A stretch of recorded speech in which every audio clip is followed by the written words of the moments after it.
Welcome, everyone, to the 30-minute Midas touch from beautiful Dyersburg, Tennessee at the Herb Welsh WrestlePlex. Now, here is, pound for pound and inch for inch, the best of the best in professional wrestling today. A wrestling genius worth his weight in gold.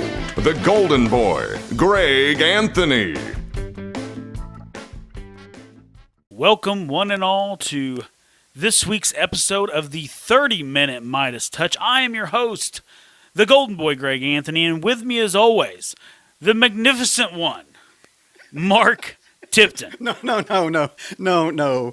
When you use that terminology now, visions of Don Morocco come to mind, and I certainly, I'm not sure I measure up to that kind of standard, but I do appreciate the introduction as always. And as usual, I would like to jump right into our topic. We, on the 30-minute Midas Touch podcast, I want to get right to it because today I have a subject that has interested me for a long time that's very, from my perspective, very ill-defined. The subject is booking. Now, booking is a term that, as I've been around professional wrestling and watched it for many years, I've heard it applied in a great many instances. I've heard it directed at booking an individual talent. I've heard it booking an individual card as far as the order of the matches and things of that nature. I've heard it directed towards a series of matches between two wrestlers, an angle, or however you want to define that, and how that's carried out and how long to go with it and so forth like that. And so if I could, I'd like to just start with a basic introduction to booking. What is it precisely to you, and how do you define it and explain it to our listeners? Well, booking is, in my opinion, the single greatest aspect in our business. And the way I can explain that to you is that you can have great talent, you can have great promoting, but if you have bad booking, then none of it matters, right? And the flip side of that coin is you can have bad promoting, you can have bad wrestlers, but if you have good booking, it makes up for a lot of sins. So all the things that you're talking about, booking a match, booking a wrestler, booking an angle or program, all those things are within the same confines of booking. It's all under the same thing. It's kind of like our word gimmick. Gimmick is everything. Hit me with that gimmick, give me that gimmick, hey, would you mind slipping the gimmick over? You know, it's an all-purpose term. So booking, when we talk about booking, is pretty much anything that can be booked on a professional wrestling show. It is, you know, whether it's booking a gimmick match, whether it's booking a specific wrestler, whether it's booking a specific thing we're doing, it's all the same. To me, booking is a lost art, and that's what I want to get into today is how a lot of people think they know how to book. But in my opinion, they don't. They're just, it's one thing to have an idea. It's a whole nother thing to make that idea come to fruition and actually have it work correctly. Okay. As I think about where to start, I guess one of the great debates that I often hear come up around professional wrestling with term to booking is I often hear criticisms of people of doing long-term booking versus short-term booking, and that people sometimes leave money on the table, so to speak, by the way they do that. Is that something that you agree with or, you know, prescribe to as a thought process? Or is that something where that's just something I hear out in the crowd that we say, among those of us who think we know? No, I mean, long-term and short-term booking is an actual thing. You know, I'm personally a long-term booker. You know, with Pro Wrestling Mid-South, we're not trying to be here for 1 year. We're trying to be here for 20. You know what I mean? So I always have to think about next year. I always have to think about next decade. I always have to think about where am I going to go with the guys that are loyal to us. You know, where are we going to be with them in a year? You know, that kind of thing. So I'm always thinking long-term. Now, where short-term booking comes in is where, you know, John Michael has been very helpful as far as, hey, if we're going this direction, we need to do this now. You know, that kind of thing. Or this will help enhance what we're doing. And I think that's an overall thought process. You know, J.J. Dillon, I got to spend a lot of time with J.J. Dillon in a car, you know, taking him to and from airport and things like that. And that was kind of our thought process was, you have one booker that is long term, and you have an assistant booker that is short term, right? So you kind of have the best of both worlds there. There was always, in the most famous booking territories in the country, there was always one guy that made the decisions, final booking, whatever. That was the guy, and then there was a guy helping the guy. And those were the most successful ones. So for me, it's always a long-term thing. Short-term is exactly that. If you want to get into a town and you know you only have 6 months or a year in this building, or they're going to tear it down, or there's no way, then yeah, you're gonna hot shot and try to get as much money as you can and get out. You know what I mean? We've seen that plenty of times too. The problem is people think hot shotting is the only way to book, and they hot shot a town that could last them a decade, and they burn it out in a year. You know what I mean? So there's a very cerebral way this is all supposed to go, and a lot of people don't get that. You know, they just go in there and they just do whatever they want to do, and think that, well, it's wrestling. That's how wrestling's supposed to be, and that's not my thought process at all. All right. Well, what you said there about having an assistant, that caught my attention because, and you know, from a fan perspective, again, I'm thinking the image that came to my mind was I thought about the WWE. There you had Vince Sr. and then Vince Jr. took over, but alongside him, you had the late Pat Patterson, who was often referred to as the right-hand man, or, you know, something of that nature. I heard terminology used him often. And what he was known to me for was he was known as the greatest finish guy in the business. I heard that term over and over again. And his importance to the company and the sport in general is undeniable. And so I would say now he would be looking at maybe this is the correct term to say, booking a match, because if he's known as a finish guy, whereas the McMahon, senior or junior as the case may be, might be saying how long I want this guy to carry a title, how long, where I want to be for next WrestleMania, where do I want this guy to be there. He's thinking, well, at this event, how do I get the best reaction from the crowd and satisfy the audience to the best I can, which would be Pat Patterson's area. Is that a good analogy? Yeah, absolutely. Like, you know, when you're talking about booking a match, obviously the whole match is important, but the finish is the most important part of it. And I'll give you an example. Imagine, you know, Ryback, for instance. I know Ryback is a very controversial person sometimes, but let's take his initial run as Ryback, where he was just plowing through guys, right? Now imagine you see this guy, 6'4", 285 pounds, this monster, just running through people, right? And that first match, you see him, he comes out, and you're like, oh my, wow. This guy passes the eye test, as they say. Like the wow, here he is, right? He goes through the match, he's decimating guys, and all of a sudden, he schoolboys the guy 1, 2, 3.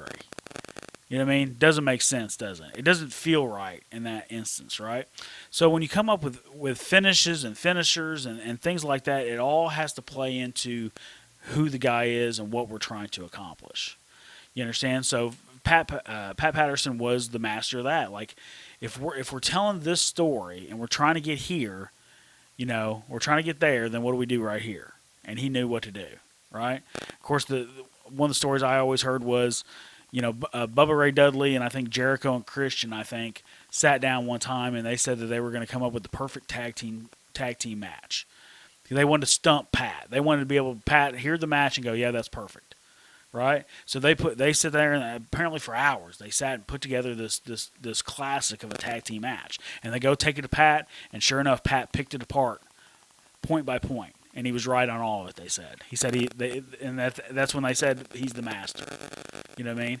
So, yeah, booking obviously is, when it comes to matches, it's all about the finish. You know, and it's all about who and what is all involved in it. And when you can take all those elements and come up with the perfect scenario at the end, the crescendo, mind you, that's where the key is.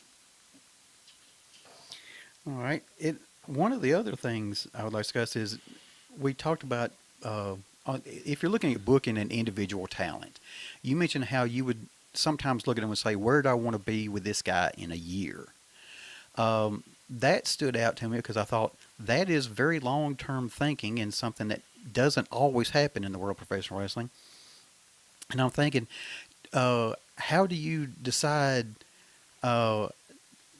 do you risk overexposing a guy if you have him on, say, have him on every week? Do you run the risk of maybe, and I'm thinking more, if you, let's say WWE puts a talent in the main event match or Raw every week, do you run the risk of the audience saying, hey, I've seen too much of him, and maybe, kind of losing the attraction, versus maybe bringing someone in and out? Does that, as you're thinking about booking someone where he is a year, do you think about things like that, about overexposure versus keeping him hot, so to speak? Yeah, and the thing is, people like to ignore wrestling history for some reason. And for me, if you look at wrestling history, most things and most runs have a 3-year shelf. You understand? If you look at the NWO, 3 years. If you look at Stone Cold Steve Austin, 3 years. You look at different scenarios, Horseman, 3 years. You know what I mean? It's not an exact science, but at the same time, there's a lot of evidence to show you that, hey, 3 years is a good benchmark to get out of certain things, right? So, and of course, nowadays we're looking at the internet and you hear guys all the time, well, when so-and-so was on NXT, they were great. But as soon as they get to the main roster, they don't know what to do with them, and they do this. Not necessarily the case. Yes, the main roster is screwing the pooch on a lot of occasions, but it really comes down to the timing of all. If you take a certain talent, and like I said, they have a 3-year shelf life, and you spend 2 years in NXT, then that year that they go to the main roster is actually them on their way down or out. It's just the nature of the business. Unless that guy reinvents himself or we do something drastic to give him some kind of new life. That's what I'm saying. Like, WWE hoards talent because, like we talked about before, they're not necessarily doing wrestling nowadays. They're doing television content. They're trying to produce as much television content as they can. They don't really care about somebody's run or, how well they're over, or even if they get over in some cases. But guys like Dolph Ziggler, guys like Sheamus, guys like Big Show, guys like these guys, I love them as talents, but yeah, overexpose is a very good word for them. That flip-flopping them all the time, heel baby and stuff like that, it's just like they don't know what to do with them. And what happens is, like you said, they get overexposed and they wear out their welcome. Now, in the territory days, a guy wore out his welcome. You give him his notice, and he'd go to the next territory. And then he'd have a fresh start wherever it was. The guys that were able to last longer than 3 years in territories were hands down the top guys. The Jerry Lawlers and the Bill Dundees and things like that. When they were able to have that kind of longevity in one territory, it was a very special thing. Didn't mean anyone was bad wrestlers. You understand? Just because, Austin Idol popped in and out, it didn't mean he was less of a draw or less talented. It just meant that it was time for him to go to Georgia. You know what I mean? So, yeah, I think overexposed is a very good word to describe that. All right. As you mentioned, I want to, maybe this is a little side tangent. We talked about an instance of someone coming from NXT to WWE. And I'd like to kind of cite an example and see if I'm following what you're describing. The one who comes to mind for me is going to be Finn Balor. Finn Balor came to NXT with a reasonable amount of interest from his time in Japan as the Prince and known all that. So I had known the name. I had not seen a great many of his matches, but I even here with my limited exposure to New Japan at that time, I had heard the name, Prince Devitt, as it was.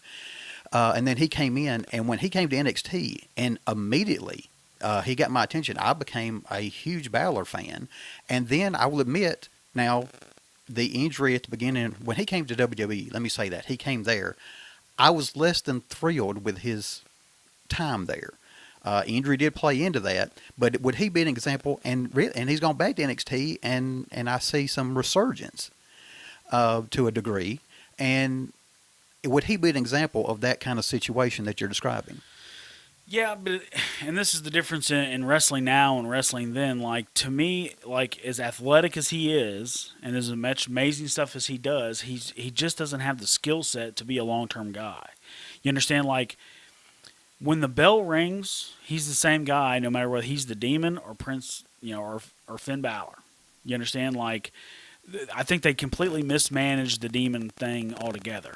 You understand? Like, they used it as a parlor trick, to have a cool entrance on NXT instead of let's put this babyface in this horrific situation where this heel has just demolished him at every turn, and he has no choice but to turn to the demon. You understand? And it kind of like a split personality kind of thing. And then he comes out as the demon, and he has to wrestle differently and do things differently than he did as Finn Balor, but that's not the case. The bell rings, ding, ding, ding. Guess what? It's Finn Balor and some freaking makeup. That's all it was, right? So same thing, you know. Then he gets injured and he's on the shelf, and then he comes back to NXT, and he turned heel when he came to NXT, which was, you know, eye opening and whatever. But then the next program he did, he was babyface, and the next program was heel, and the next program was baby, and that goes back to their theory of we don't have heels and babies anymore. We have brands. You know, if you like the Finn Balor brand, then you'll like no matter what he's doing. You know, I don't agree with that at all. Obviously, I believe that there should be good versus evil.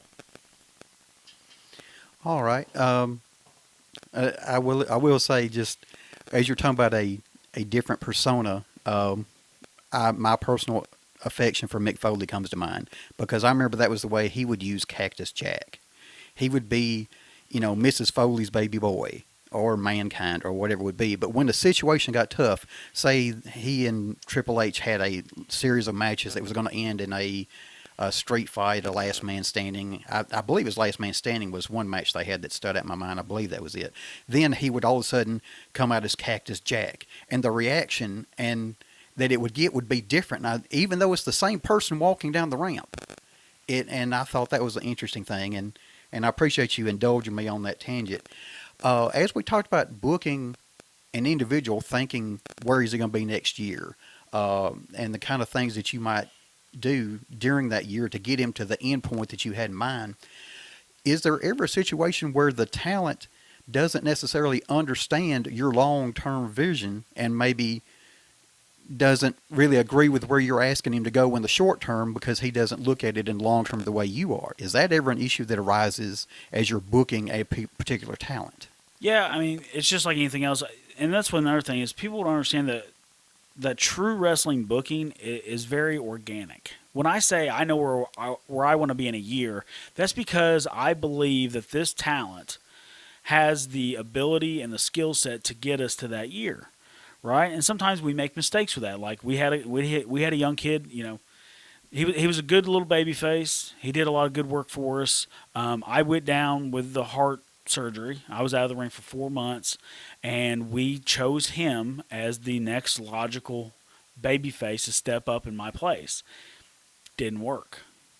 100% didn't work.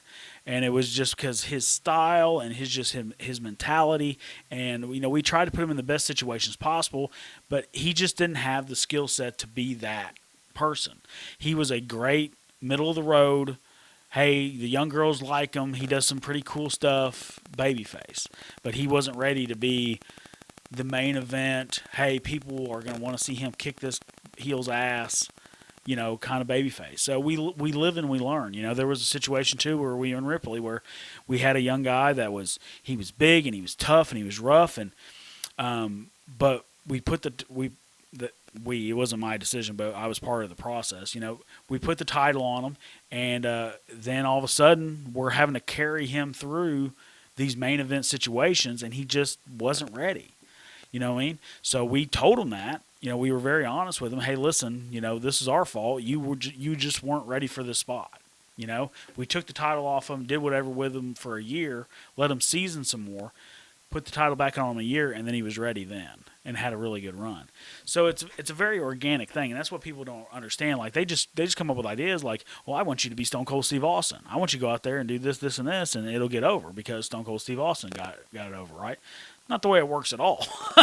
You know what I mean? Even me as the Golden Boy Greg Anthony, Mr. Dyersburg, you know, hometown hero, NWA National Heavyweight Champion, I've tried to do some things here and there that were very Stone Cold Steve Austin-like just to test the waters, and it does not get the same reaction that I want, so I always back up and go back to being a very white meat kind of, you know, white meat, but a very veteran-like babyface, because that's what works for me personally.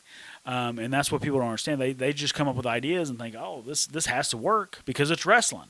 all the decisions are arbitrary, remember? Because that's what WWE's been telling us for the last 30 years. This is all fake and phony and stuff like that. It doesn't work like that. Different places react to different people. You have to know your crowd, know your talent, know every little aspect of your business and that particular wrestling business to know how to book it. All right. As we go down that road a little bit more, this reminded me, a few moments ago you mentioned how having a booking can overcome poor promoting or something like that. And I guess what I was thinking of is, let's say in terms of a movie, you may have a poorly written script, but maybe you have an excellent director or an excellent actor who kind of makes up for that. And I'm curious, you mentioned how some things didn't turn out the way you thought, and so you tried this and that didn't work. I wonder, how much do you stick with the long term, because you mentioned that you listen to the audience. Does there ever a conflict between the long-term vision you had versus what you're hearing from the audience in changing where maybe that long-term plan doesn't go where you intended? Yeah, absolutely. And you know, it happens sometimes, but once again, that goes to how good are you at booking? You understand? Like, I feel like I'm very good at what I do. So luckily, the long-term plans I've come up with, you know, they've come to fruition most of the time. Now, this year, obviously, COVID completely knocked us out of the water. So a lot of my long-term stuff for this year got thrown by the wayside. But so we had to revamp and redo this and kind of call an audible. But for the most part, like I said, if you know your talent, you know your town, you know all the players involved, then you can kind of, you know, you can manipulate and kind of see down the road how this is all going to work. You understand? You have to know when to pull the trigger and when not to do, and do certain stuff and not do certain stuff. So that's a huge thing. Obviously, you know, with booking, it's looking at people's strengths and weaknesses. You know what I mean? You book people to their strengths and hide their weaknesses. You know, WWE seems to feel that, you know, because they're a television company and you're a wrestler, then you should be able to cut a promo. Okay, that's a fair assessment, but in my opinion, if you can't cut a promo, then there's no reason I'm going to give you a microphone. You understand? That's the way it was back in the day, right? Like, how many people could we actually sit here and say, you know what, I've never heard him cut a promo? You know, because he never got to talk. You know, probably why? Because he couldn't talk. And that's okay, but he was a good in-ring talent. I think we need to get back to more of that, you know. For us, we don't do a lot of promos, but the promos that we do are done by those that can cut them. You know what I mean? That's a huge thing for me as far as, you know, like I said, booking to their strengths and hiding their weaknesses. I'm not going to flip someone heel, you know, and tell them, hey, go lead this babyface through this, you know, 30-minute match when they're not ready to be heel or have a 30-minute match. You understand? So it's a give and take. All right. Well, this will be a quick comment, but you've mentioned a couple of hot button issues for me, and one of them that you mentioned how they, in WWE, we'll use them as an example, they will want everyone to cut a promo, and I really felt that this is where the loss of managers went away. Bobby Heenan was an ideal example. He had a number of people that he managed, and I think there were a number of them who would never be able to cut a promo successfully, at least, you know, not saying that I could, and all that criticism goes to that. But, you know, he had Haku and you know, several, he managed, there are several that came to mind, guys who weren't known, and I think he managed the Barbarian for a while. Hercules. Usually strong men, powerful monster men. That kind of thing came to mind. Guys who you wouldn't expect to be great on the mic, but they could deliver in the ring. And it's something that they've gotten away from. And it's one of the things, I think Paul Heyman with Brock Lesnar would be the perfect example of that. But before we get to I know we're moving on in the time of the show, but I would like to discuss a little bit, if I could, booking an individual card. Let me say, is there booking decisions that go into not only the matches that you have, but say the order that the matches are presented in? Does that play into it? Yeah, absolutely. Like, let me see how I can word this correct. Like, one of my biggest jobs as a wrestling booker and promoter is to say no. It's not that I want to say no.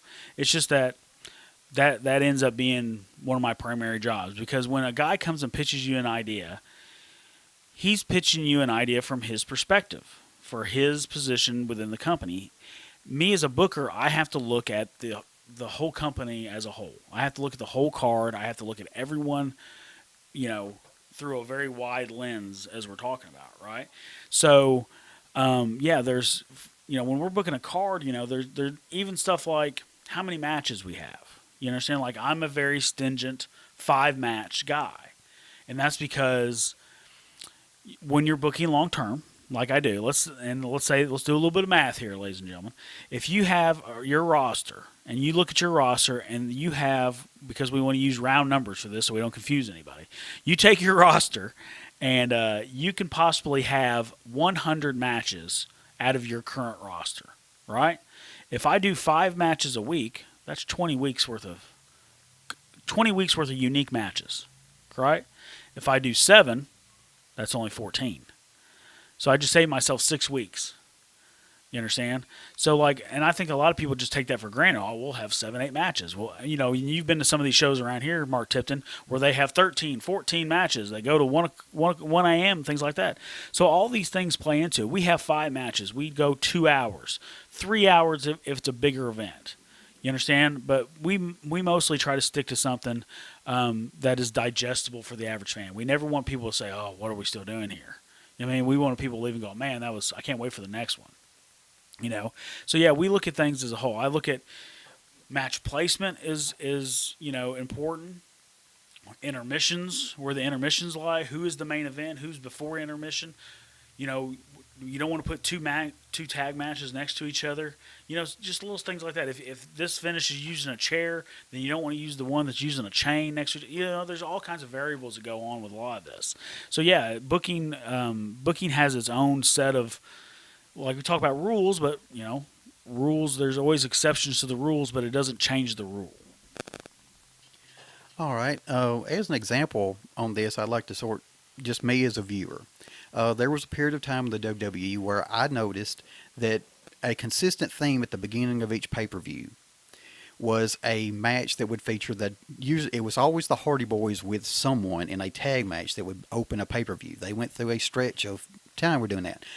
And as I thought about it, I thought, well, there must be something that they see in those guys that say, hey, these are great guys to have at the top of the match. When the beginning music ends, what's the first thing we want to roll out there? And they would roll out, Matt and Jeff. It always worked. And do you think my observation is correct? And if so, do you think it was something about their performances or their style of wrestling that played into that? Yeah, absolutely. The two most important matches on the show are first and last, because the first match, obviously, you don't want to send a stinker out there the first match, and then it takes, and if something like that happens, it takes a little bit for the crowd to get back into it. But if when you start out that show and you send a really good match, it doesn't have to be something that goes 30 minutes or anything like that. Just a good 10, 15-minute match that's really energetic and whatever. We send that out first and get the people involved, and all of a sudden they're ready for the rest of it. You understand? But if you send a bad match out first, then oh my God, then it's like spoon feeding them some of it. It's like, oh, please take this string peas, that kind of thing. So it takes a little bit to get them in. So all this kind of stuff plays into the whole show. All right. Could we say, and we'll just go with this very quickly, during the time period when WWE, well, and they still do this from time to time, actually, now that they've brought back the Universal Championship, I noticed they would often have either the WWE or World and now Universal Championship. And they would almost never, that I recall, ever have those championship matches happen back to back. Right. There would always be something between there. Is that the kind of thing you're describing? Yeah, kind of. But also it was, because it's almost like you remember what happened last, right? So you didn't want necessarily those two title matches to be competing with each other in the night. So it was more like they'd always the poor ladies during that time period. They would put the ladies in between as a buffer, and it was just murder, right? That was the bathroom break, on live shows it's called a popcorn match. That's when they're going to go get their popcorn. You know what I mean? So they would put the poor ladies out there first, and that would be kind of the buffer in between the two big main events, and it was always kind of odd. But I mean, that's the way they did it, because they didn't want those two title matches, directly back to one another. All right, I understand. I guess if we could, well, I kind of want to say very quickly, you mentioned the NWO. Are they the kind of thing where you thought that maybe they went too long and didn't? Because all right, very quickly, I'm got a quick opinion. I felt that they were in effect the heels in a situation. WCW would have been viewed as a babyface, and WCW never got to come back and really defeat the NWO. And I felt that was a mistake in their long-term booking. Was that be fair on my part? Well, there was no long-term booking. That was the problem. I mean, when that thing took off, they should have had a long-term plan of where's this going to go, how do we get there, how are we going to end this? Because it's got, like you said, they should have been the heels, and it should have ended at some point, or even flip babyface, or whatever the case may be. They just should have had some kind of long-term plan. But anything with a faction, what you do is you establish the faction, the heel faction. They decimate everybody, right? And the babyfaces don't band together not because they're stupid. It's because they don't understand the concept of banding together. They don't understand the concept of, hey, we're going to all gang up on this other thing. Like, they're still trying to fight the one-on-one fight, because that's the way the rules work, right? I'm in a one-on-one match. Why would I have to worry about the 15 other guys who are going to run here and kick my ass, right? So that's the babyfaces thing. And then eventually the babyfaces realize, hey, we're going to even the odds, and then that's when the program really starts, right? And then once the program starts like that, either the babyfaces get rid of the heel faction or they dismantle themselves by some other means, right? Whether there's jealousy or infighting or whatever it is. It has to be something of, like I said, no redeemable quality for someone within the group. You know what I mean? Like when Triple H and, didn't like the fact that Randy Orton became world champion instead of him. You know what I mean? That was jealousy. It always comes down to one of the seven deadly sins, right? So, and that was one of the, the start of the end of that group, of evolution. So yeah, it's all like that, and that's why, like I said, there was never any planned out for them. They just, we're going to book each week and just try to, get the best viewership we can, blah, blah, blah, this, and we'll figure it out later. I mean, they were booking stuff like as it was happening, so that was always a problem with that. All right, thank you. And I'm sure we're approaching the end of our time here. As I see, we've gone over, actually. And we promised we'll never be exact. But we do appreciate everyone joining us for this discussion of booking. And if there's anything you want to finish up on the subject. Yeah, absolutely. I mean, like I said before, I've had a lot of really great feedback from everybody. Everyone really likes the podcast and what we're doing. A lot of people really love the 30-minute format. It's obviously a quick format, so people can listen to us on the way to work or in the shower or whatever they're doing during their day. 30 minutes, obviously, they're like, man, you guys could talk forever. It's like, I could talk 3 hours on any wrestling subject. I think me and you both could, So for us, the 30-minute thing is so we have more content down the road. We can revisit booking. We can revisit timing is everything. We can revisit AEW and WWE and everyone else. So we can always have part twos to a lot of these episodes. And if there's anything that you'd like to hear from us, then let us know. But other than that, thank you for everyone for joining us on this episode of the 30-Minute Midas Touch. I am your host, the Golden Boy Greg Anthony. For my co-host, the magnificent one, Mark Tipton. Thank you and goodbye.